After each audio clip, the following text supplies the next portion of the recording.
Namaskar and welcome to the Ministry of Social Science. My name is Vivek Pandya and today we are going to start with the fourth part of the second chapter of Class 10 History, the Nationalism in India. I hope you all have seen the previous videos of this chapter, and in the previous video we saw how Gandhiji organized the movement of Satyagraha, the non-cooperation movement, and how did this movement unfold into various places of India. Like, why did the people of the towns they participated?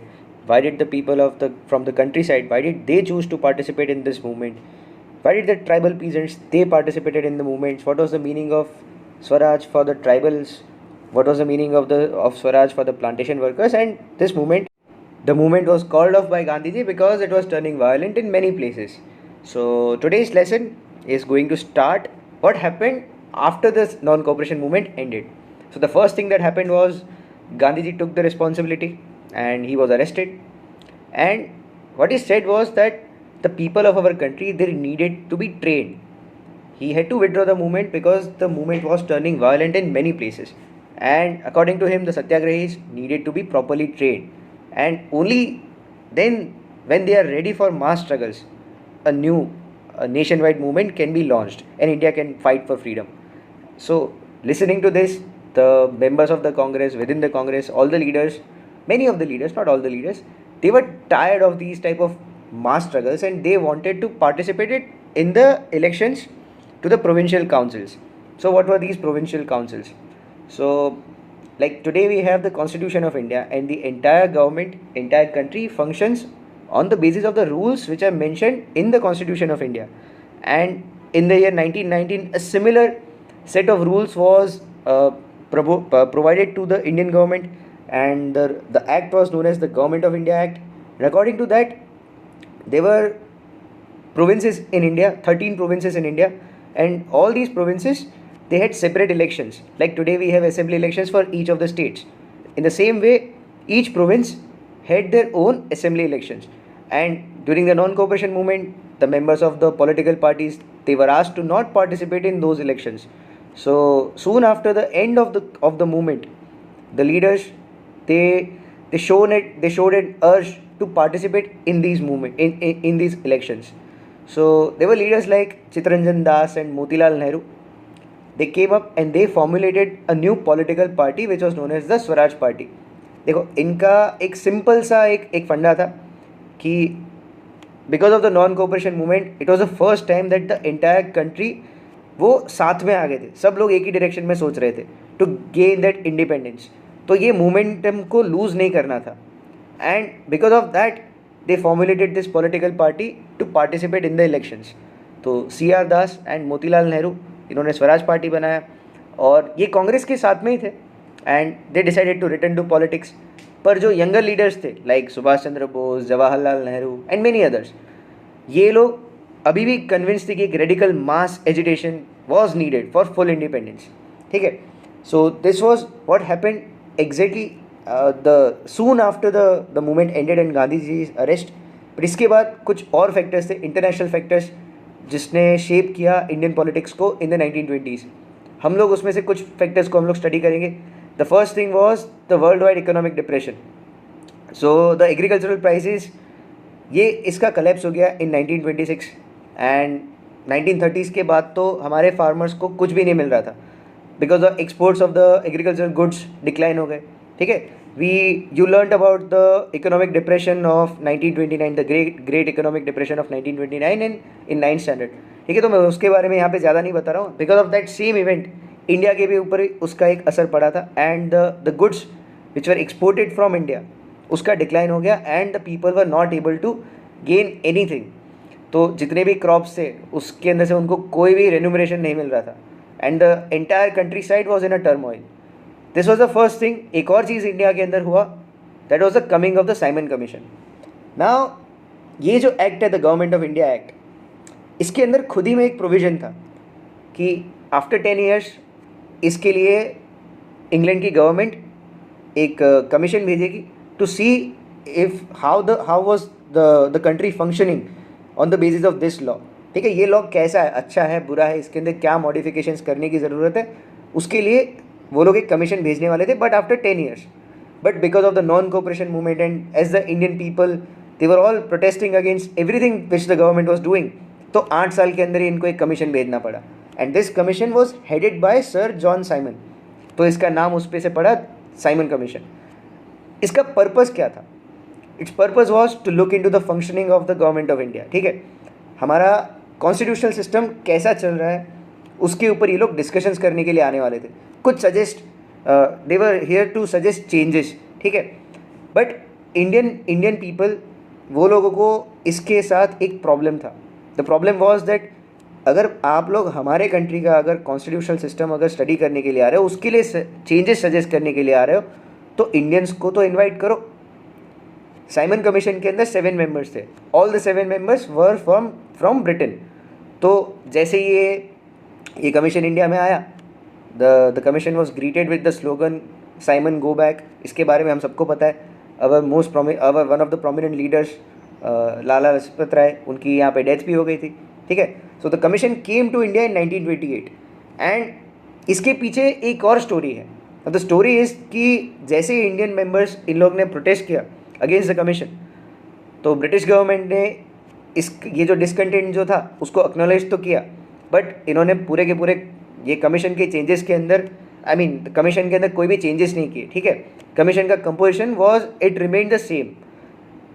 And commission के members ने Indians को challenge किया कि अगर आपके अंदर मतलब आपको अगर इतना सारा अगर प्रॉब्लम है, then go and formulate your own constitution. जाओ जाके खुद का कॉन्स्टिट्यूशन बनाओ. औकात है तो जाके खुद का कॉन्स्टिट्यूशन बनाओ.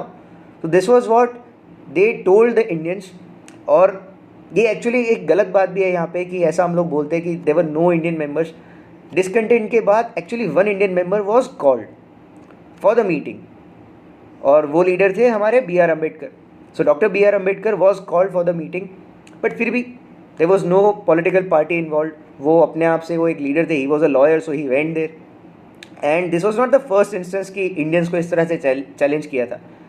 इवन इससे पहले 1925 के अंदर lord Birkenhead, who was the secretary of state of India. अब secretary of state of India actually chain of command जो होता है पूरा गवर्नेंस का, तो उसके अंदर secretary of state of India सबसे पहले आता है. See, there was the British parliament के अंदर एक इंसान था, the secretary of state, who was responsible for the Indian affairs, जो इंग्लैंड में रहता था. ठीक है, सेक्रेटरी ऑफ स्टेट के नीचे आता था द वाइसरॉय, जो इंडिया में रहता था, हु रिप्रेजेंटेड द क्वीन. ठीक है, तो इस तरह से पूरा चेन ऑफ कमांड था. And the viceroy he manage the Indian affairs. वो रिपोर्ट करता था सेक्रेटरी ऑफ स्टेट को. And based on those reports, उस टाइम पे सेक्रेटरी ऑफ स्टेट ने भी ऐसा बोला था कि let them produce the constitution जिसके अंदर उनके खुद के आइडियाज़ हो. इसने भी यही बोला था कि अगर उनकी औकात है तो जाओ जाके उनको बनाने दो खुद का कॉन्स्टिट्यूशन. सो 2 बार ये चीज़ हो गई. सो इंडियन मेंबर्स दे वर अर्क्ड. इन लोग को गुस्सा आ रहा था. एंड इन लोग ने ये चैलेंज को बहुत ही पॉजिटिव वे में लिया. और in the Madras session of 1927 they decided to oppose the Simon commission. ठीक है, तो फिर साइमन कमीशन का ओपोजिशन हुआ. फिर से इन लोग ने चैलेंज फेंका. And Indian leaders they were all very angry. इन लोग को रिस्पॉन्स करना था, तो they responded with the Nehru report. जो नेहरू रिपोर्ट उन्होंने प्रेजेंट किया था इन द ईयर 1928. अब द नेहरू रिपोर्ट, इसके अंदर हर तरह की चीज़ें थी. The dreams which Indians had at that point of time, like हमारे गवर्नमेंट के 3 ऑर्गन्स होने चाहिए. फिर हमारा खुद का कोई स्टेट का कोई रिलीजन नहीं होगा. India would be a secular country. फिर हमारे जो लोगों के क्या फंडामेंटल राइट्स होंगे, एवरीथिंग वॉज मैंशनड. बट उसके अंदर एक प्रॉब्लम था. The problem was the report claim to get a dominant status for India. ठीक है, इन लोग ने डोमिनेंट स्टेटस का डिमांड यहाँ पे रखा था. फिर नेक्स्ट ईयर अभी भी प्रोटेस्ट चल रहे थे against the Simon commission. Simon commission अपना काम करके भी चला गया था. फिर एक राउंड टेबल कॉन्फ्रेंस ऑर्गेनाइज किया था based on the suggestions given by the Simon commission. Simon commission ने एक्चुअली कुछ अच्छा बोला था. उन्होंने बोला था कि government of India act of 1919 it's not healthy for the Indian people. तो उन लोग ने उसको चेंज करने के लिए they were inviting Indian members, but Indians were protesting. तो उस टाइम पे इंडिया का जो वाइसरॉय जो था lord Irwin, he announced in 1929 that if Indians choose to attend the round table conference, उनको हम लोग डोमिनेंट स्टेटस दे देंगे. अब ये डोमिनेंट स्टेटस भी क्या होता है? डोमिनेंट स्टेटस मतलब इंडिया की खुद की गवर्नमेंट होगी, बट इंडिया का कोई हेड ऑफ द स्टेट नहीं होगा. फॉर एग्जाम्पल, जैसे आज ऑस्ट्रेलिया और न्यूजीलैंड जैसे कंट्रीज़ है, ये कंट्रीज़ का कोई हेड ऑफ द स्टेट नहीं होता. उनकी खुद की गवर्नमेंट है, पर उनके अगर आप नेशनल फ्लैग में देखोगे तो ऊपर अभी भी यूनियन जैक बना होता है, ठीक है। So that Union Jack is a symbol of the dominion status. आज भी वो लोग ब्रिटेन के डोमिनियन के अंदर आते हैं, ठीक है। तो इंडिया के साथ भी ऐसा होता है। इंडिया के जैसे आज एक प्रेसिडेंट होता है, India is a republic today. Why? Because India has the head of the state is our own, our the person who is born in India, ठीक है। आप, मैं, हम सब लोग मिलकर ये चीज़ सोच सकते हैं कि हम लोग कभी हेड ऑफ द स्टेट कभी बन सकते हैं। इंग्लैंड में, आई मीन ऑस्ट्रेलिया और न्यूजीलैंड जैसे कंट्रीज़ में ये पॉसिबल नहीं है। So young leaders like Jawaharlal Nehru and Subhash Chandra Bose, they were completely against this. उनके आइडियाज़ तो अभी भी रेडिकल थे। वो लोग ये बोल रहे थे कि ये तो एकदम कम्प्लीटली गलत है। अगर आपको बोल रहा है कि चैलेंज कर रहा है कि जाओ जाके खुद का कॉन्स्टिट्यूशन बनाओ, तो उसके अंदर आप कंप्लीट इंडिपेंडेंस क्यों नहीं मांग रहे हो? वाई नॉट पूर्ण स्वराज?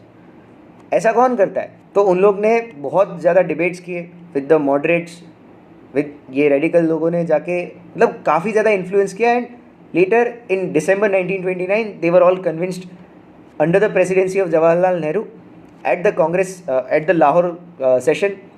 उन लोग ने वहाँ पे फॉर्मुलेट किया पूरा का पूरा एक प्लान कि जहाँ पे India was going to celebrate her first independence day within a month. तो 26 जनवरी 1930 ये एक डेट था जो हम लोग ने चूज़ किया to celebrate India's first independence day. So ये एक ऐसा दिन था कि जब हमारा our tricolour was unfurled for the first time alongside Ravi river, ठीक है।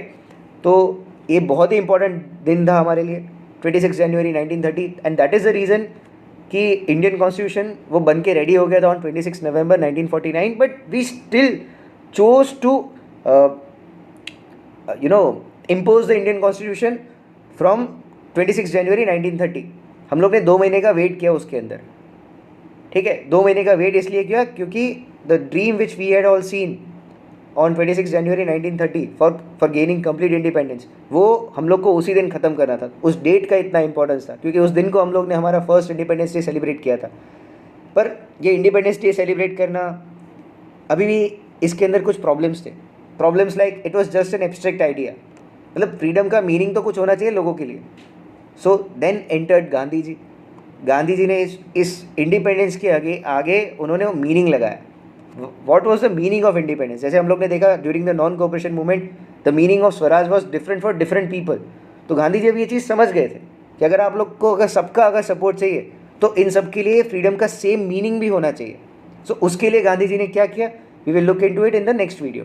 So this is the home assignment for the day.